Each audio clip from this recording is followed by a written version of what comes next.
Nos surasi Makkada nozil qilingan 6 oyatdan iborat.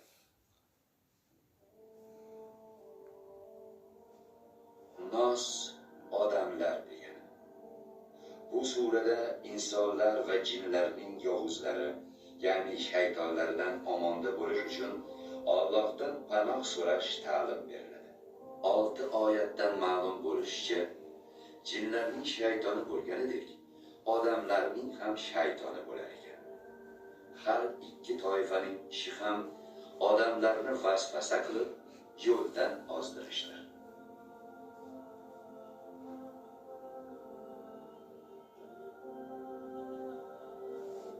Mehribon va rahimli Alloh nomiyle.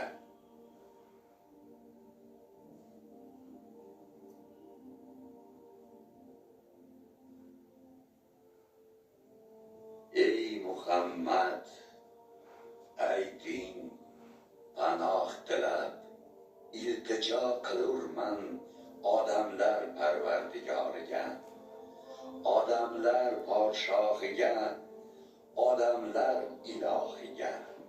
Inson Allohni eslaganda, chekinib eslamaganda vasvasa qiluvchi shayton yovuzligidanki, u odamlarning dillariga vasvasa solur.